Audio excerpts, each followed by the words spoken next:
ನಮಸ್ಕಾರ ಸ್ನೇಹಿತರೆ, welcome back to my YouTube channel. ಇವತ್ತಿನ ವಿಡಿಯೋ ಬಂದುಬಿಟ್ಟು ನಾನು ಕುಕ್ಕಿಂಗ್ ರೆಸಿಪಿ ಮಾಡೋದನ್ನು ತೋರಿಸ್ತಾ ಇದ್ದೀನಿ. ಸೊ ಮೊದಲಿಗೆ ನನ್ನ ಪರಿಸರ ಪ್ರಪಂಚ ವಿಡಿಯೋನ ಯಾರೆಲ್ಲ ನೋಡ್ತಾ ಇದ್ದೀರಿ ಯೂಟ್ಯೂಬ್ ಚಾನಲನ್ನು ದಯವಿಟ್ಟು ಸಬ್ಸ್ಕ್ರೈಬ್ ಮಾಡಿ, ಹಾಗೆ ಲೈಕ್ ಮಾಡಿ, ಶೇರ್ ಮಾಡಿ. ಸ್ನೇಹಿತರೆ, ಬನ್ನಿ ನೋಡೋಣ ಇಲ್ಲಿ ನಾವು ಬಾದಾಮಿ ಪುರಿನ ಯಾವ ರೀತಿ ಮಾಡೋದು, ಹಾಗೆ ಎಷ್ಟು ಚೆನ್ನಾಗಿ ಬಂದಿದೆ, ಯಾವ ಅಳತೆಯಲ್ಲಿ ಮಾಡೋಣ ಅಂತ ತೋರಿಸ್ತಾ ಇದ್ದೀನಿ. ಸೊ ನೋಡಿ, ಅರ್ಧ ಕೆ ಜಿ ಮೈದಾ ಹಿಟ್ಟು ತೊಗೊಂಡಿದ್ದೀನಿ. ಅರ್ಧ ಕೆ ಜಿ ಮೈದಾ ಹಿಟ್ಟಿಗೆ ಒಂದು ಚಮಚದಷ್ಟು ಚಿಕ್ಕ ಚಮಚದಲ್ಲಿ ಪುಡಿ ಉಪ್ಪು ಹಾಕ್ಕೊಂಡಿದ್ದೀನಿ. ಆನಂತರ ಫುಡ್ ಕಲರ್ ಬರುತ್ತೆ ಅಲ್ವಾ, ಫುಡ್ ಕಲರಲ್ಲಿ ನಾನು ಆರೆಂಜ್ ಕಲರ್ ಹಾಕಿ ಮಿಕ್ಸ್ ಮಾಡಿದ್ದೀನಿ. ಅದು ವಿಡಿಯೋ ಇತ್ತು, ಸೊ ಅದು ಸ್ಕಿಪ್ ಆಗಿದೆ, ಮಾಡಲಿಕ್ಕಾಗಿಲ್ಲ. ಹಾಗೆ ಈ ಹಿಟ್ಟನ್ನು ನೀಟಾಗಿ ಉಪ್ಪಿನೊಂದಿಗೆ ಮಿಕ್ಸ್ ಮಾಡಿಕೊಂಡು ಆನಂತರ ಬಿಸಿ ಎಣ್ಣೆ ಸ್ವಲ್ಪ ಒಂದು 2 ಸ್ಪೂನಷ್ಟು ಬಿಸಿ ಎಣ್ಣೆ ಹಾಕಿ ಬಿಸಿ ಎಣ್ಣೆನ ಬಿಸಿ ಮಾಡಿಬಿಟ್ಟು ಈ ಹಿಟ್ಟಿಗೆ ಹಾಕಿದೆ ಅಂದರೆ ಫುಡ್ ಕಲರೆಲ್ಲ ಬಿಟ್ಕೊತ ಹೋಗುತ್ತೆ. ನೀಟಾಗಿ ಕ್ರಿಪ್ಸಿಯಾಗಿ ಯಮ್ಮಿಯಾಗಿ ಬರ್ತಕ್ಕಂಥದ್ದು. ಅದಕ್ಕೋಸ್ಕರ ಇದನ್ನು ಬಿಸಿ ಎಣ್ಣೆ ಹಾಕ್ತಾಯಿದ್ವಿ. ನೋಡಿ, ಇದೆಲ್ಲ ಉಪ್ಪು ಮತ್ತು ಫುಡ್ ಕಲರೊಂದಿಗೆ ನೀಟಾಗಿ ಮಿಕ್ಸ್ ಆಗಿದೆ ಹಿಟ್ಟು. ಸೊ ಹಾಗಾಗಿ ಅದಕ್ಕೆ ನೋಡಿ, ಇವಾಗ ಬಿಸಿ ಎಣ್ಣೆ ಆಗಿದೆ. ಇದು ತೀರಾ ಬಿಸಿ ಇದ್ದಾಗ ಹಾಕಿದೆ ಅಂದರೆ ಮತ್ತೆ ಕೈ ಸುಡೋ ಚಾನ್ಸಸ್ ಇರುತ್ತೆ. ಸೊ ಹಾಗಾಗಿ ನೋಡಿಕೊಂಡು ಮಾಡಬೇಕು. ನೋಡಿ, ಈ ಥರ ಆಗಿದೆ. ಅದಕ್ಕೆ ಕಾಣಿಸುತ್ತೆ ಅಲ್ವಾ ನೀಟಾಗಿ ವಿಡಿಯೋದಲ್ಲಿ. ನೋಡಿ, ಅದು ಎಣ್ಣೆ ಹಾಕಿರ್ದಾಗಲೇ ಎಷ್ಟು ಚೆನ್ನಾಗಿ ಕಲರ್ ಬಿಟ್ಕೊಂತ ಬರುತ್ತೆ. ಈ ಥರ ಬಿಡಬೇಕು. ಇದು ರೆಡಿ ಆಗಲಿಕ್ಕೆ, ಇದು ಬಾದಾಮಿ ಪುರಿ ಮಾಡಲಿಕ್ಕೆ ರೆಡಿ ಆಗ್ತಕ್ಕಂಥ ಹಿಟ್ಟು ಅನ್ನೋದನ್ನು ಕನ್ಸಿಸ್ಟೆನ್ಸಿ ಅಂತ ಗೊತ್ತಾಗುತ್ತೆ. ಸೊ ಮೊದಲಿಗೆ ಮಾಡೋರು ಸಹ ಈಸಿಯಾಗಿ ಮಾಡ್ಬೋದು, ಏನಂತ ತುಂಬ ಕಷ್ಟ ಆದಂಥ ಕೆಲಸ ಏನಲ್ಲ. ನೀಟಾಗಿ ಹೇಗೆ ಚಪಾತಿ ಹಿಟ್ಟನ್ನು ಕಲಸಿಟ್ಟಿರ್ತೀವೋ ಆ ಥರ ಒಂದು 1 ಅವರ್ ರೆಸ್ಟಲ್ಲಿದ್ದರೆ ಸಾಕು ಹಿಟ್ಟು.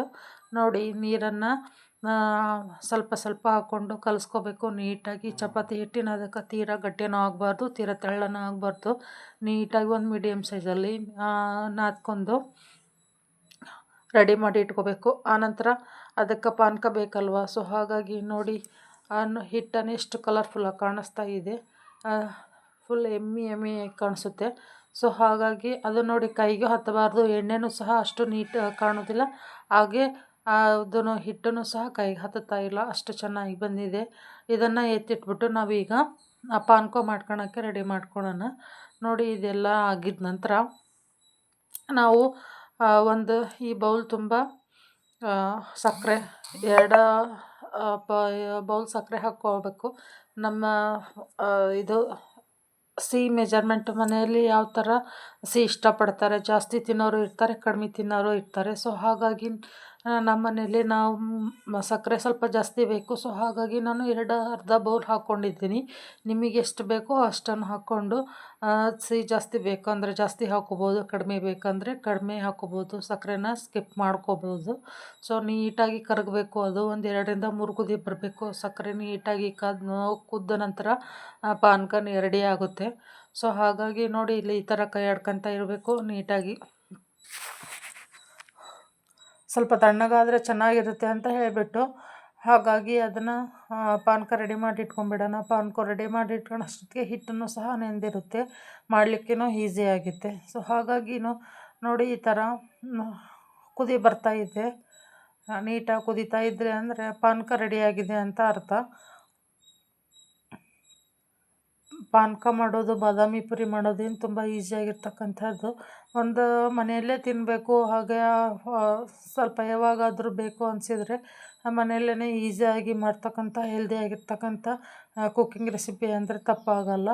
ಸೊ ಹಾಗಾಗಿ ನೋಡಿ, ಎಷ್ಟು ಚೆನ್ನಾಗಿ ಅರ್ಧ ಕೆ ಜಿ ಹಿಟ್ಟಿಗೆ ತುಂಬ ಆಗ್ತಕ್ಕಂಥದ್ದು. ನೋಡಿ, ಎಷ್ಟು ನೀಟಾಗಿ ಕುದಿ ಆಗ್ತಾಯಿದೆ. ಹಾಗೆ ಅದು ಪಾನಕ ಆದ ನಂತರ ಹಿಟ್ಟು ರೆಡಿಯಾಗಿದೆ ಅಲ್ವಾ. ಸೊ ಹಾಗಾಗಿ ಅದನ್ನು ನೀಟಾಗಿ ನಮಗೆ ಎಷ್ಟು ಅದಕ್ಕೆ ಬೇಕೋ ಅಷ್ಟನ್ನು, ಯಾವ ಸೈಜಿಗೆ ಬೇಕೋ ಆ ಸೈಜಿಗೆ ಹರ್ಕೊಂಡು ನೀಟಾಗಿ ಹುಳಿ ಮಾಡಿಟ್ಕೊಂಡು ಮಾಡ್ತಕ್ಕಂಥದ್ದು. ಹಾಗೆ ನೋಡಿ, ಇಲ್ಲಿ ಪಾನಕ ಮಾಡಿ ಇದು ಬಾದಾಮಿ ಪುರಿ ರೆಡಿ ಮಾಡಿಬಿಟ್ಟು ಎಣ್ಣೆಯಲ್ಲಿ ಕರೆದಿದ್ದು ಮತ್ತು ಅದು ರೆಡಿಯಾಗಿದ್ದನ್ನು ನಾವು ವಿಡಿಯೋ ಮಾಡಬೇಕಾಗಿತ್ತು. ಸೊ ಸಾರಿ, ಅದು ಸ್ಕಿಪ್ ಆಗೋಯಿತು. ಹಾಗೆ ನನಗೆ ಸ್ವಲ್ಪ ಅರ್ಜೆಂಟ್ ಕೆಲಸ ಇದ್ದು, ಹಾಗಾಗಿ ಅದನ್ನು ಮಾಡಲಿಕ್ಕೂ ಸಹ ಅದು ಟೈಮ್ ಆಗಲಿಲ್ಲ. ನೋಡಿ, ಇದು ಪಾನಕದಲ್ಲಿ ಎದ್ದೆದ್ದು ಇಟ್ಟಿರ್ತಕ್ಕಂಥದ್ದು. ತಮಗೆಲ್ಲ ಈ ವಿಡಿಯೋ ಇಷ್ಟ ಆಯಿತು ಅಂದ್ಕೊತೀನಿ. ಮತ್ತೊಂದೇ ವಿಡಿಯೋದೊಂದಿಗೆ ಸಿಗೋಣ ಸ್ನೇಹಿತರೆ. ಮತ್ತು ದಯವಿಟ್ಟು ನನ್ನ ವಿಡಿಯೋನ ಸಬ್ಸ್ಕ್ರೈಬ್ ಮಾಡಿ, ಹಾಗೆ ಲೈಕ್ ಮಾಡಿ, ಶೇರ್ ಮಾಡಿ. ಧನ್ಯವಾದಗಳು.